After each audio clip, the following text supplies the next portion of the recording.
Family and friends, neighbors, and most of all, strangers, welcome to the Christian Chronicle podcast. We're bringing you voices that speak to ideas, issues, and stories that Church of Christ congregations and members encounter today as they seek to practice the life of Jesus Christ in the places where God plants them around the world.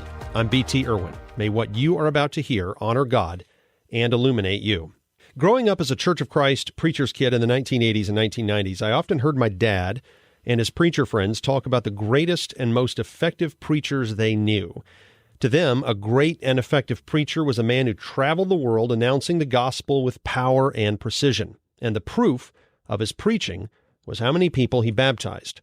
The name I heard preachers bring up most often, with awe and reverence, was Jimmy Allen. He crossed the world preaching at gospel meetings that drew thousands.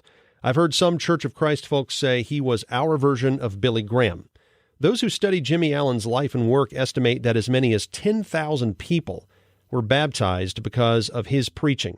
Yes, to Church of Christ preachers in the 20th century, Jimmy Allen was the epitome of what a preacher should be, and he had the numbers to prove it. But there was another 20th century Church of Christ preacher who eclipsed Jimmy Allen in almost every way.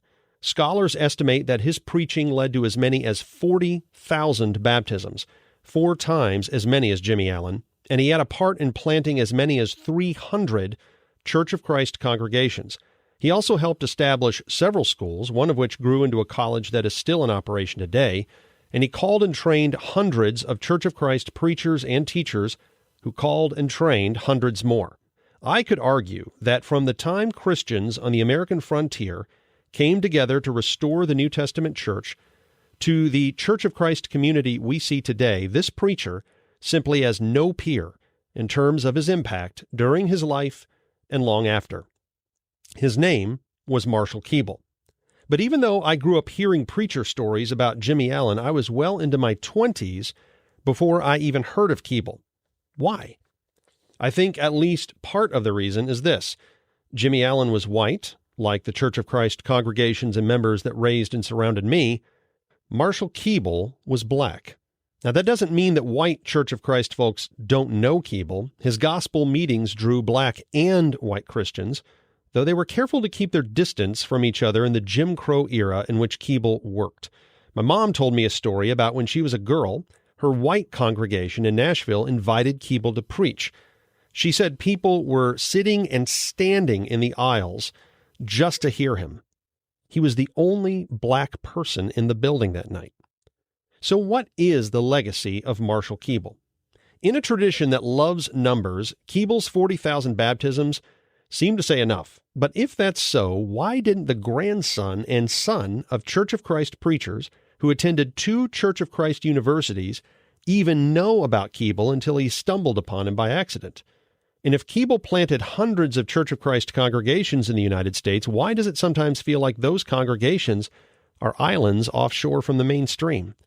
Today's guest is here to help us unpack Marshall Keeble's legacy. Dr. Edward Robinson is author of Show Us How You Do It, Marshall Keeble and the Rise of Black Churches of Christ in the United States, 1914 to 1968, among other books.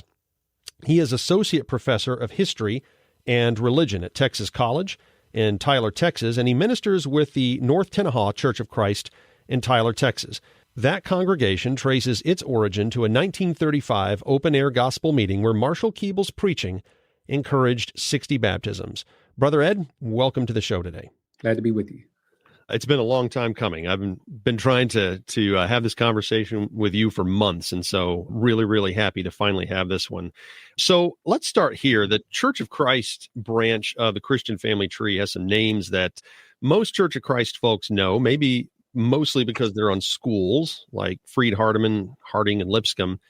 And I'd say folks who follow the Christian Chronicle are the kind of people who know names like Jimmy Allen, Batzel Barrett Baxter, Ira North, Landon Saunders, Foy Wallace, just to name a few.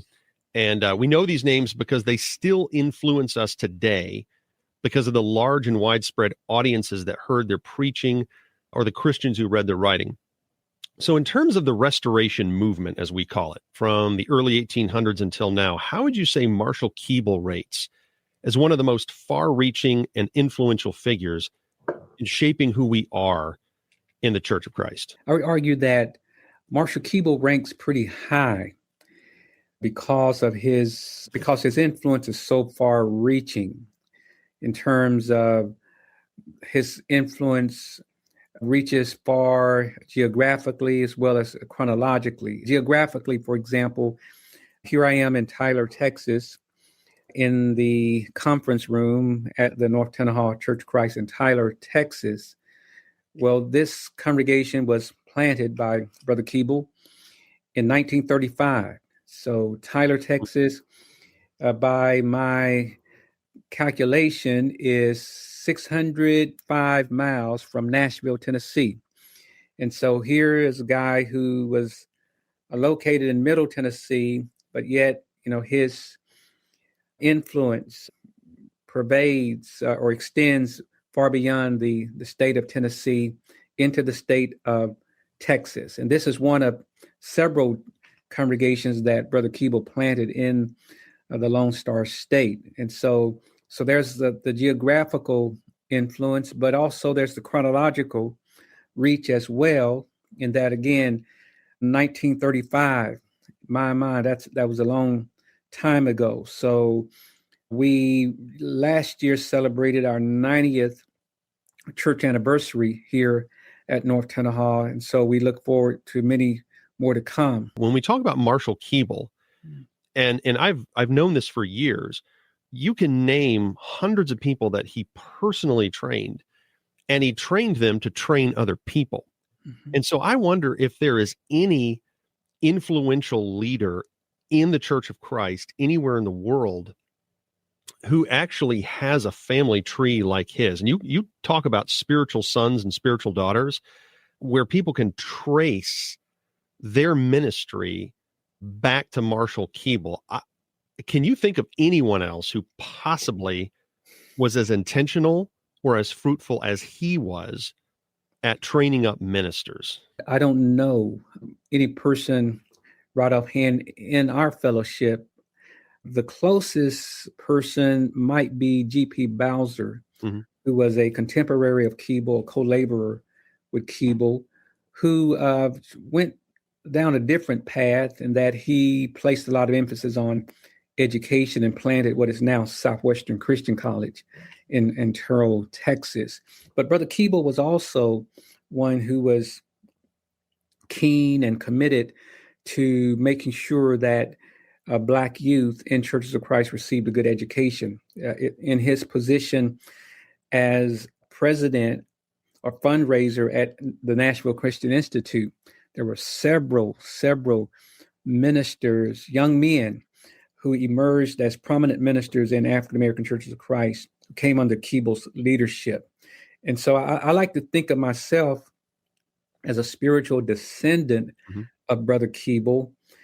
For example, Brother Keeble taught and trained, and we're talking about informally. He provided informal training or mentoring for Luke Miller, a young man whom he met in, I believe, Alabama, who was a truck driver, taught him the gospel, converted him, and trained him as a minister. Well, my home congregation in Jacksonville, Texas, was planted in the 1940s by Luke Miller. And so, that's so there's an indirect connection there. And then, of course, when I studied at Southwestern Christian College, the president at the time was, of course, the late Dr. Jack Evans Sr. And so I came under his influence. Well, Brother Evans studied and traveled with Brother Marshall Keeble. So I'm standing as or sitting here as a living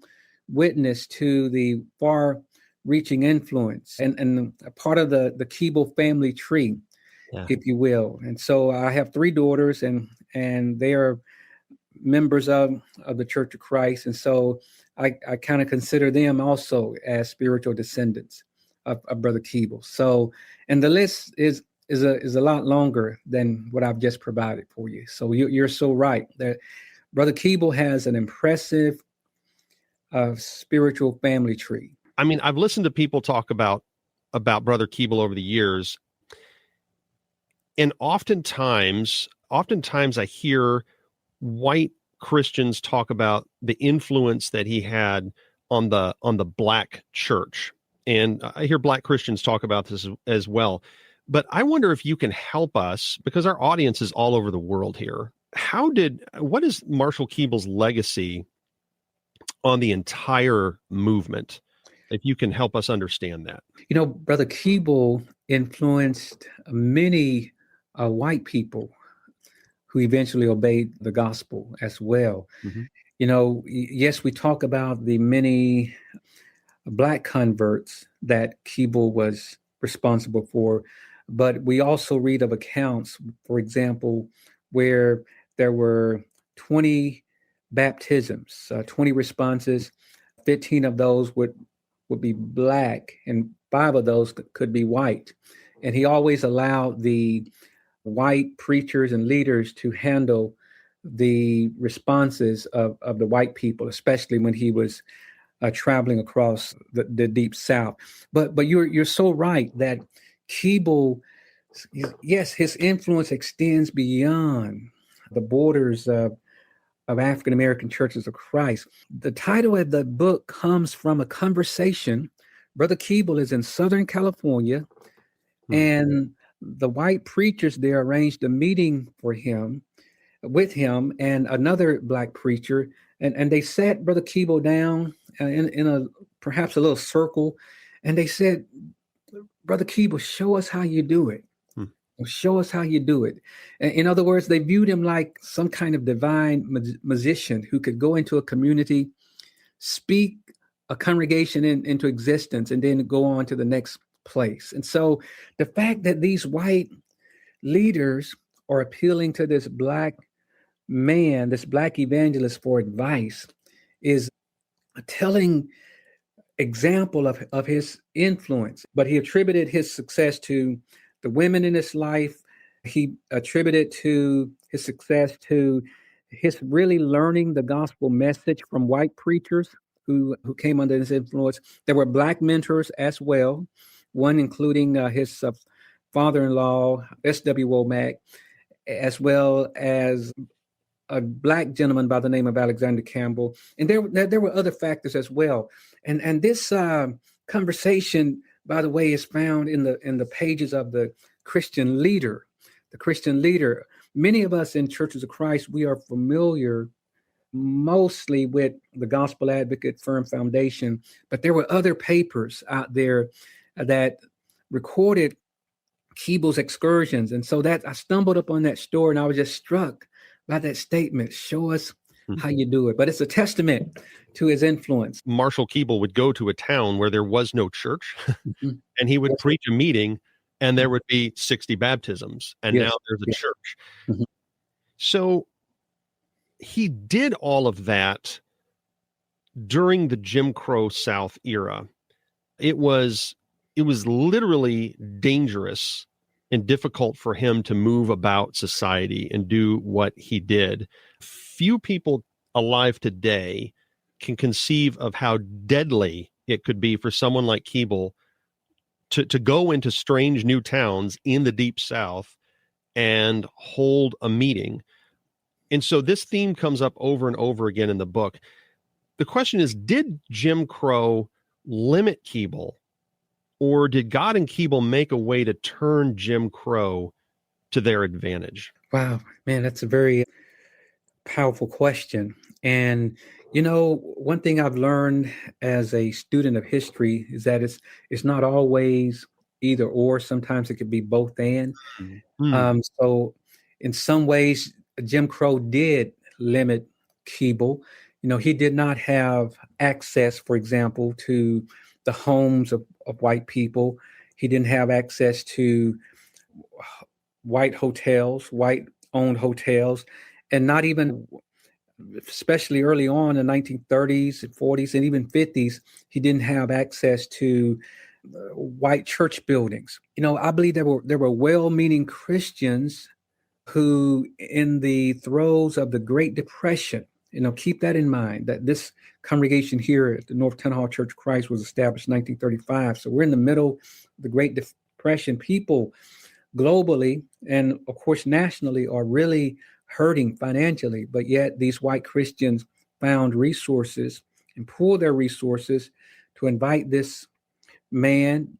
And there were other Black preachers that they supported, but Keeble was always the number one point man.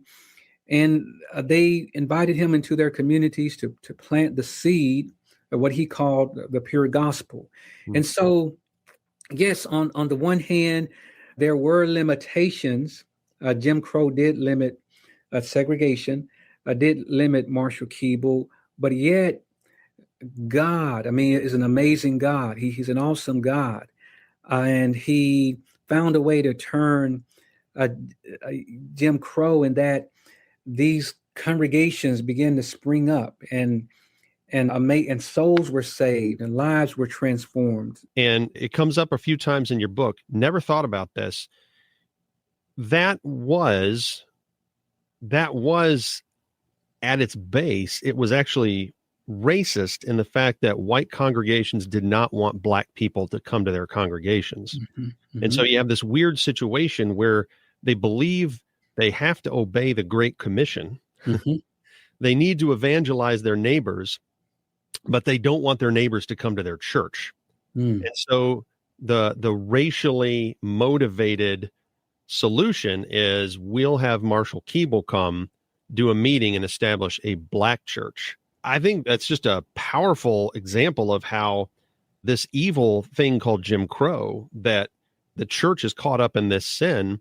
Mm-hmm. Marshall Keeble and God use that to their advantage to plant over 300 new congregations during the Jim Crow era. Mm-hmm. And one of the things that white Christians say to me about Marshall Keeble is how they admire him for being a peacemaker and a reconciler. And that is impressive, to be sure. Another one of those themes that comes across in your book as you look at his life, there's a dark side to that about being a peacemaker that I never considered before. And I wonder if you could draw that out for us. It's very interesting that one of the reasons, based on the documentary evidence that we have, one of the reasons a lot of white Christians supported Brother Keeble was that he was not militant. Mm-hmm. He was not openly defiant of racial discrimination. So he complied, so to speak, if you will. And so on the one hand, Brother Keeble was supported because, he was quote unquote meek and mild. All right. But yet, on the other hand, in some ways, there may have been, there's a paradox, if you will. There's a paradox, where there were many Christians, white Christians, who vilified, for example, Martin Luther King Jr. during the Civil Rights Movement, but they lionized Marshall Keeble, and they died around the same time, the same year, and I believe the same month. And there's a lot of writings in the Christian Chronicle around that time where people are denouncing MLK. They're saying he's a troublemaker. He is someone who is divisive, but they are on the other hand, they are extolling Marshall Keeble. Well, when you kind of look at it today, some of our white brothers, a lot of white Southerners today will applaud Martin Luther King Jr. They will celebrate and even quote some of his words. But it seems that now they kind of despise Brother Keeble because of his hard stance. His hard stance, that is that we are the one true church, and this position of exclusivism. So, yes, on the one hand, it is, being a peacemaker can be a bad thing, but Brother Keeble viewed himself more so as a reconciler. His mission in his mind was to lead people not to the voting booth, so to speak, but to lead people to Jesus. And for that reason, he viewed peacemaking as something that ought to have a spiritual emphasis, is not a social or political emphasis. In your writing, I detected your own pain or tension of esteeming and loving Brother Keeble on one hand, but maybe wishing that he had done some things different on the other. Can you talk about that tension a little bit? And yes, there was tension and conflict in the life of Keeble, and even also in my working on Keeble, because I initially viewed Brother Keeble as an Uncle Tom. But as I really began to probe his life and examine his life in greater detail, I've come to the conclusion that Brother Keeble was very courageous in his own way. Okay, so let me see if I could illustrate it this way. For example, there was the Tulsa race riot of 1921. Devastated the Black community in Tulsa, Oklahoma. There was the Rosewood Massacre in 1923. Scottsboro boys, some 9 Black boys who were falsely accused in near Scottsboro, Alabama in 1931. And so notice the places I'm mentioning here. So Oklahoma, Alabama, Florida, those are all areas where Keeble, he went in and out of those communities preaching the word. But guess what? Brother Keeble, even though he knew about these things, he never commented on them, at least in public. Okay. And so, and I think he no doubt knew, in order to keep the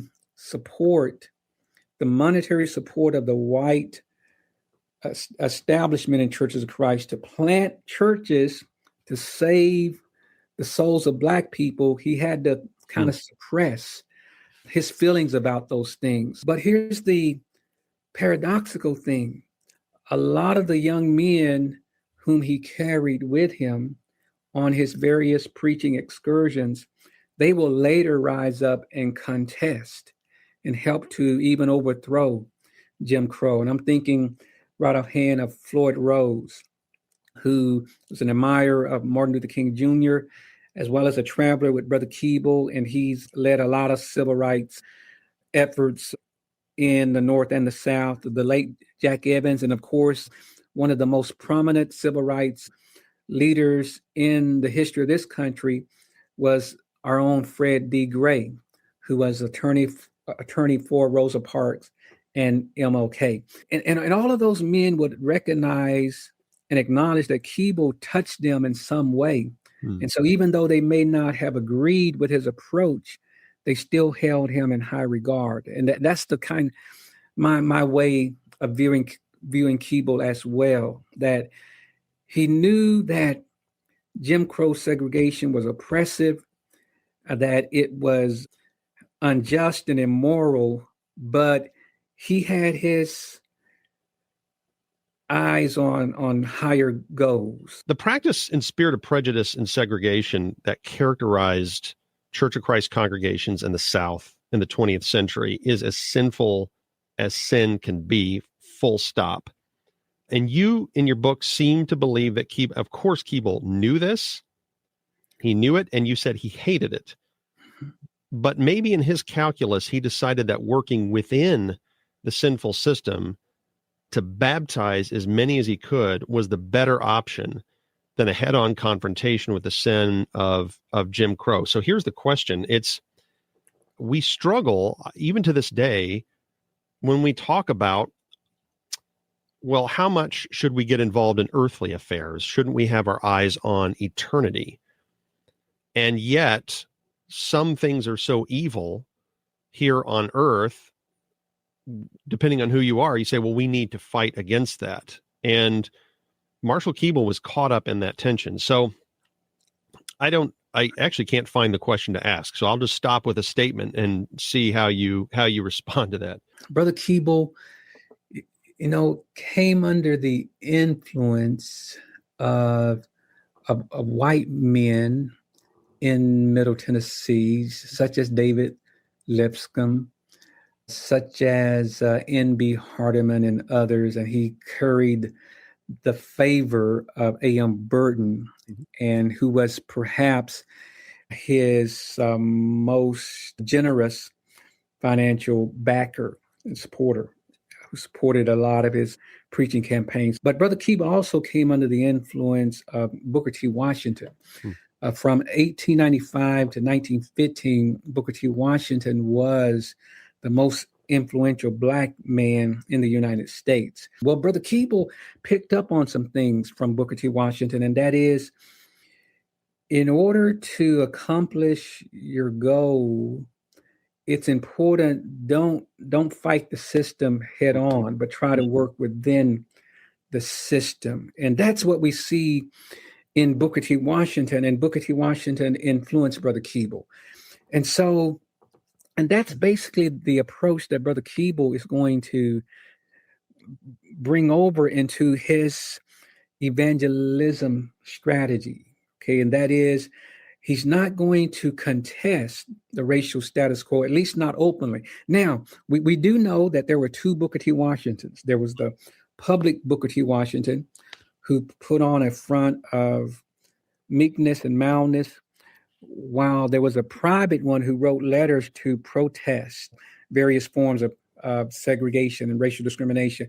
In some ways, I make the case that I believe Brother Keeble was the same way. And what we have to keep in mind is that Marshall Keeble committed his life to preaching the gospel, to preaching the pure gospel to save souls. He wasn't trying to garner political votes for a political party. And so it was not that he was anti-political, but he was apolitical, in that he was like David Lipscomb, in that he downplayed the significance of politics, because that's a part of the kingdom of the world.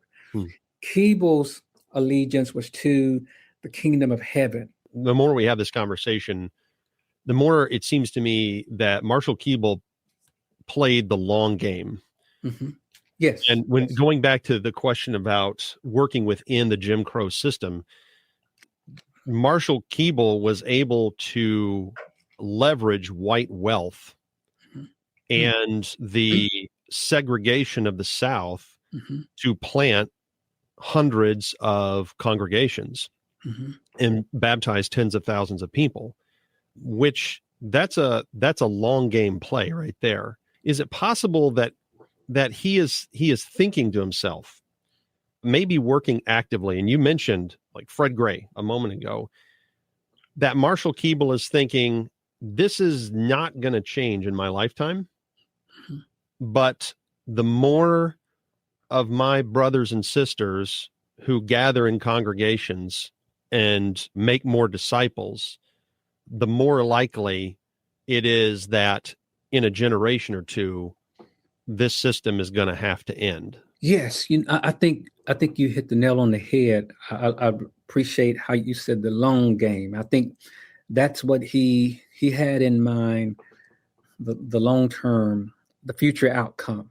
And that's why he was committed to taking with him on his various fundraising trips young men who he could showcase, to let people know that you're supporting these young men who are studying at the Nashville Christian Institute, and we want them to become gospel preachers. And many of them did, but they were more than that. There were a lot of those who also dabbled in areas where Keeble chose not to dabble in, the area of politics and advocating and agitating for social justice. And I believe that Brother Keeble also knew, he had seen other examples of preachers who tried to stand against or confront Jim Crow, the sin of Jim Crow, head on, and it didn't turn out well. One of the things that I think stood out to me as I read your book is that we would do well to think in terms of the body of Christ and the different parts of the body and the different gifts and the different roles they play, because you point out, you just brought it up here, and you pointed out several times in the book, while Marshall Keeble turned an evil system to his advantage in order to baptize more people. There were other black preachers at that time who were more prophetic. G.P. Bowser, you mentioned, and there were a few others. And so those names, at least to white people, have largely disappeared from our memory. Who are some of those preachers that you think it would be worth all of us in the Church of Christ getting to know? Amen. Thank you so much for that question there. And I'm going to start off with a gentleman by the name of S.R. Cassius. His name is Samuel Robert Cassius, born in 1853, died in 1931. He was born a slave in Prince William County, Virginia. He converts to the Stone Campbell Restoration Movement around 1881, and he starts preaching in 1883. Okay. And so he's going to end up in Oklahoma before Oklahoma becomes a state. Oklahoma enters the Union in 1907. Well, Cassius is there as early as 1891. Wow. So here's a guy. He was justice of the peace. He worked as a farmer. He was an educator, established a school that didn't last very long. He was a journalist. He was also a social activist, dabbled in politics. And there was a movie that came out, Birth of a Nation, in 1915, which portrayed Black men as rapists, and white glorified the KKK. And that movie actually led to the revival of the KKK. Well, in our fellowship, the Fellowship of Churches of Christ, and as best we know, he's the only brother, black or white, who openly denounced that movie. Wow. And so he's one of those individuals whose story got kind of buried. But again, through the pages of the Christian Leader and other sources, we've been able to resurrect his story. And so he's one of many. And I mentioned earlier, G.P. Bowser, let us not forget about him, because he also assembled a number of young men whom he trained, notably G.E. Stewart, who was a blind man whom he converted to the Churches of Christ and became a prominent preacher. He's a part of the so-called Big Four. The Big Four will include G.E. Stewart, J.S. Winston, R.N. Hogan, and Levi Kennedy. And I share this information in my book, Hard Fighting Soldiers, A History of African American Churches of Christ, published in 2019. And so what's important about the Bowser legacy is that on the one hand, Brother Keeble, he was the one who planted the churches, but Bowser and his students, they were the ones who structured them to help to give them stability. You're very wise to bring that up, that, we sometimes forget that, yes, Brother Keeble, he gets a lot of the attention and recognition, and rightly so, but there were others who made enormous contributions. And in my opinion, S.R. Cassius in some ways paved the way for Keeble by bringing to the attention of white Christians the spiritual needs of African Americans. The first part is, if Marshall Keeble were alive today, what do you think his work would look like today in the present circumstances? And then the second part of that question is, how do we overcome the negative part of that legacy of separation? And what are we missing out on by continuing to not know our own history, where we come from and how we got where we are, and what we're missing out on by not knowing each other? Man, I tell you, we really miss out, BT, on a whole lot when we don't know each other. Because, I believe that God has gifted all of us with gifts to enrich each other and to enrich the kingdom. Let me see if I could approach it this way. In my American history class, especially the first part from the colonial period of 1865, I start off with a red, white, and black. Red representing Native Americans, white Europeans, black Africans. And what I try to show students is that each ethnic group, or all of the various groups, gave and received. Okay, they all brought gifts. Okay, and they all participated in the biological exchange. And that's the way I think we should be able to see each other. And perhaps Brother Keeble would emphasize this. Brother Keeble there was being somewhat subversive in that he was trying to educate the audience that, hey, God does not have, a monopoly, if you will, or he doesn't extend favor just to one ethnic group, but that God is a God of impartiality. And so I would say that Brother Keeble, on the one hand, he would be somewhat impressed, in that we do have congregations that work together. There are places across our brotherhood where predominantly white congregations have black ministers. Predominantly black congregations have white ministers. And so while there has been some progress, but I believe there's still there remains more work to be done. And maybe one thing we could take from Brother Keeble is that let's keep the main thing.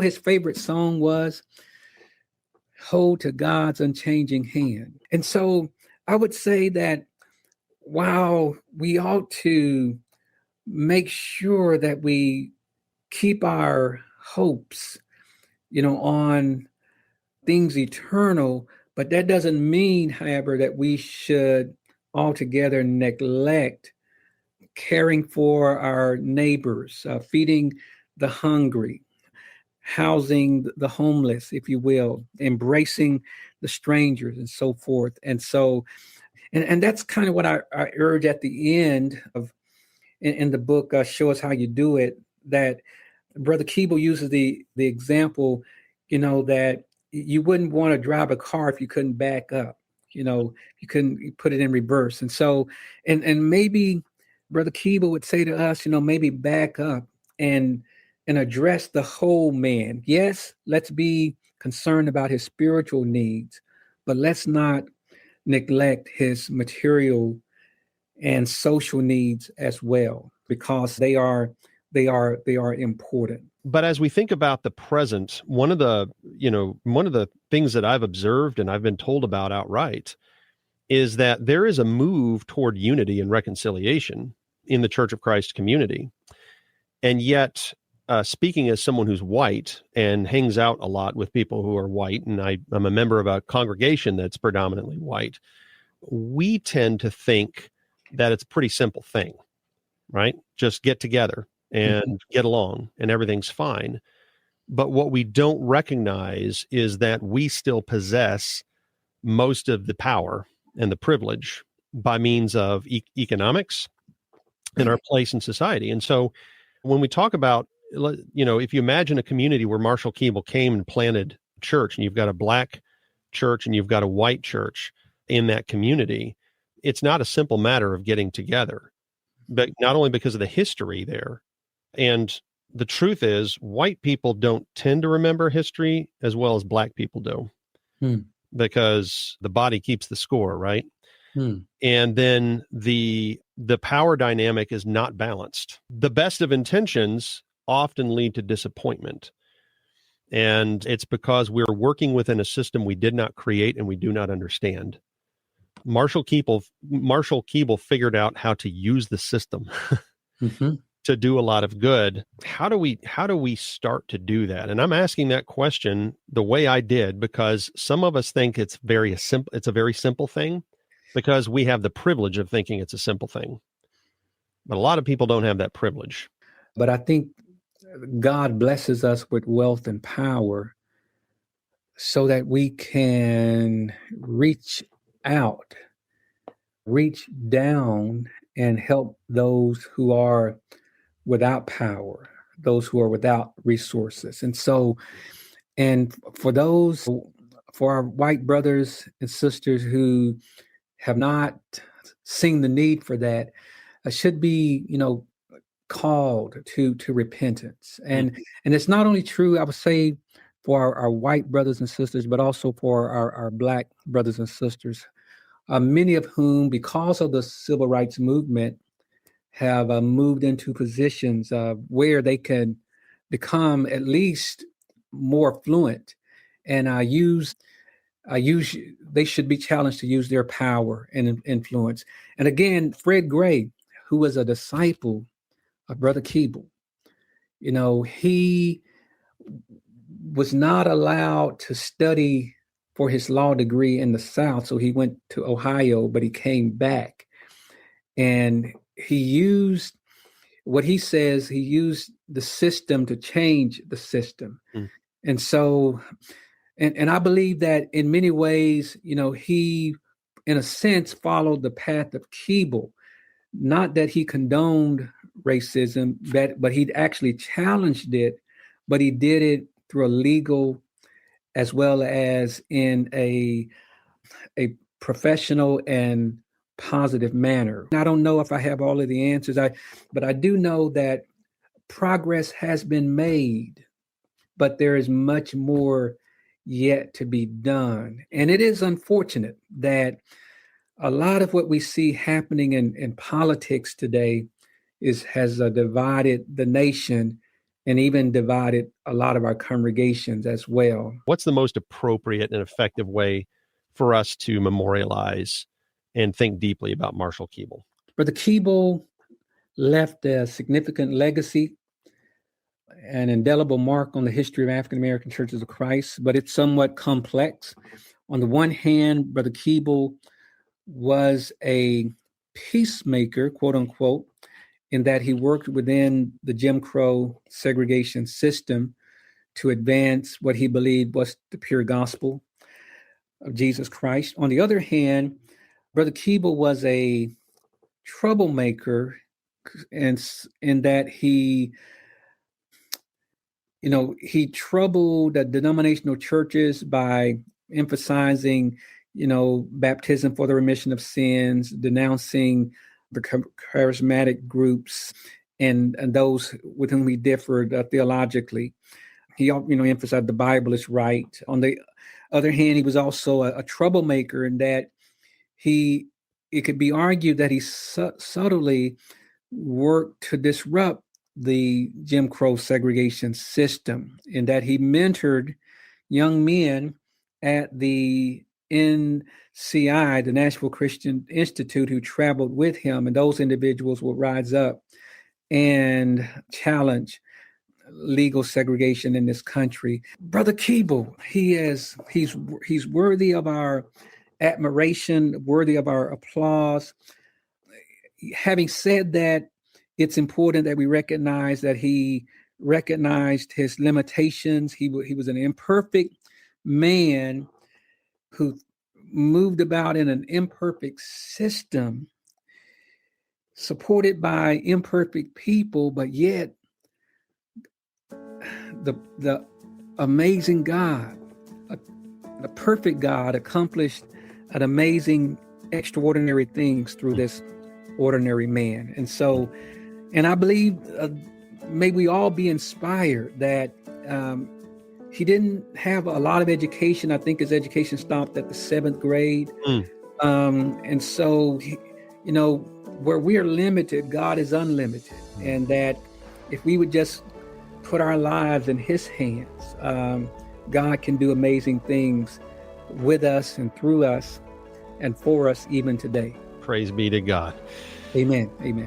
Dr. Edward Robinson is author of Show Us How You Do It, Marshall Keeble and the Rise of Black Churches of Christ in the United States, 1914 to 1968. We'll put a link in the show notes. Brother Ed, thank you so much for having this conversation with us today. Thank you, BT. God bless you, sir. Keep up the good work. And you and the people you love. Thank you. We hope that something you heard in this episode encouraged, enlightened, or enriched you in some way. If it did, thanks be to God, and please pay it forward. Subscribe to this podcast and share it with a friend. Recommend and review it wherever you listen to your favorite podcasts. Your subscription, recommendation, and review help us reach more people. Please send your comments, ideas, and suggestions to podcast@christianchronicle.org. And don't forget, our ministry to inform and inspire Christians and congregations around the world is a nonprofit ministry that relies on your generosity. So if you like the show and you want to keep it going and make it even better, please make a tax-deductible gift to the Christian Chronicle at christianchronicle.org/donate. The Christian Chronicle podcast is a production of the Christian Chronicle Incorporated, informing and inspiring Church of Christ congregations, members, and ministries around the world since 1943. The Christian Chronicle's managing editor is Calvin Cockrell, editor-in-chief Bobby Ross Jr., and president and CEO Eric Trigestad. The Christian Chronicle podcast is written, directed, and hosted by btirwin and recorded in Detroit, Michigan, USA. Editing, show notes, and transcript services by Kinsey James. Mastering, mixing, and sound quality by James Flanagan.